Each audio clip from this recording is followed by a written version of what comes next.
Magandang araw ho sa inyong lahat. Ako po si JDB, ang inyong abang lingkod. Pag-usapan natin ngayon, eto pong coalition red-pink, posible kaya?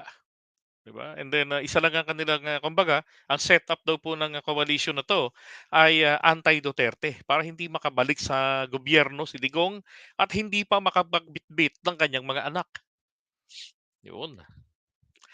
So, ang tanong po,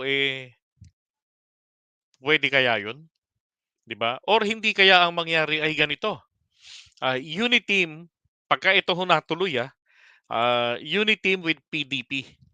Ibig sabihin sila Duterte kasama diyan.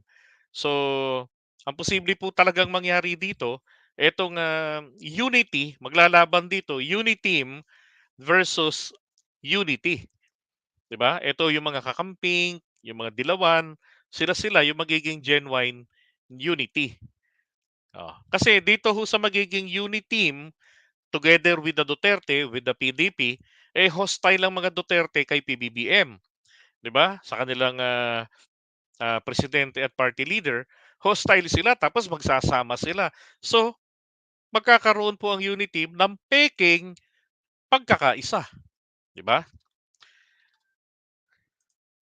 Ito, sabi, pagsasanib puwersa ng Administrasyon Marcos at opposition versus mga Duterte isinusulong po ni Trillanes. Okay. Sabi rito, itong senaryo na ito, natatakbo yung tatlong Duterte, yung Three Stooges po, ay pwedeng gawing reason para magsama-sama na ang iba't ibang grupo at nang sa ganon ay para tuluyang ma-reject ng sambayan ng Pilipino itong pamilya Duterte.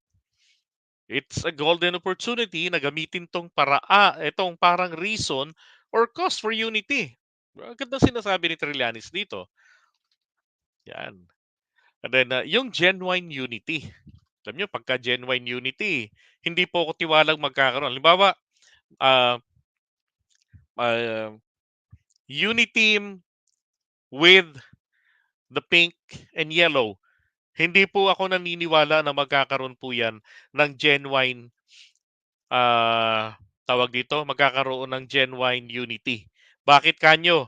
Ito ko kasing mga pink at saka itong mga dilawan, meron tong ano meron silang tawag dito, prinsipyo na isusuko ba nila yung may prinsipyo sila at ang kanilang narrative, Marcos magnanakaw, Marcos human rights violator, no to martial law. Nakahanda ba silang isuko lahat yun? 'Di ba? So what will happen is, pag nag-coalition yung mga yan, ang PDP laban, PDP laban ang pink at saka yung yellow, tapos itong uniteam na ng Partido Federal ng Pilipinas, Lakas, CMD ni Speaker Martin Romualdez, si Sara hindi po kabilang na doon dahil ano siya, lumayas na sa partido ng Lakas, 'di ba? Tapos etong kila Erap, oh, etong tawag dito, Partido ng Masang Pilipino. So, magsasanib-sanib puwersa sila.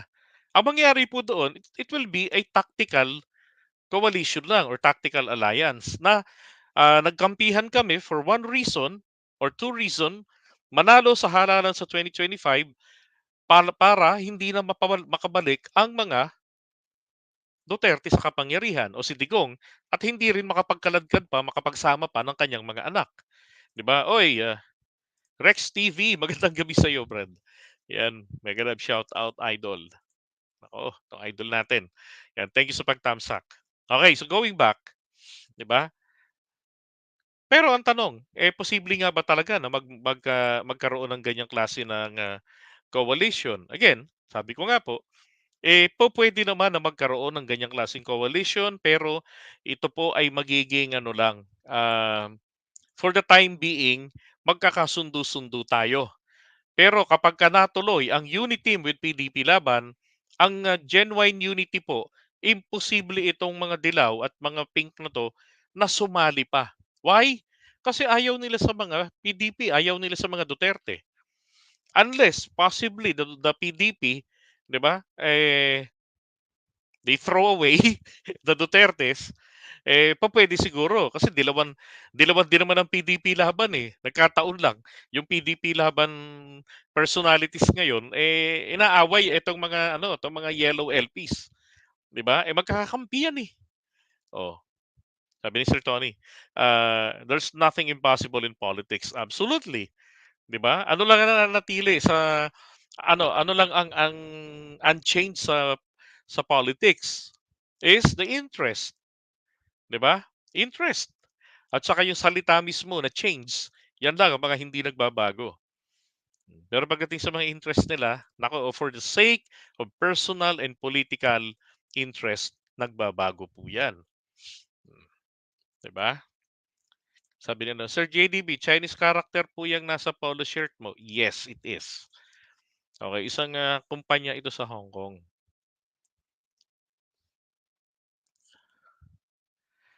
Alright? Tanong ngayon ito sa inyo mga kababayan. Pag natuloy ang Uniteam with PDP versus Genuine Unity, ah, lalo na ito, tanong ko to sa mga loyalista, eh, iboboto nyo ba ng straight ang Uniteam with PDP? O mamimili kayo, 'di ba? O hindi nyo iboboto ang Uniteam with PDP at pipili kayo mula po rito sa Genuine Unity. Okay? So, yan ho yung magiging ano rito eh, di ba? Sabi ni Rex, ayaw ni De Lima sa mga Duterte, kaya di maaaring sumanib yan. Di ba? Tama. Di ba? Isa yung ayaw nila eh. Oh. Alam nyo, maganda ngayon, pag-usapan natin yan.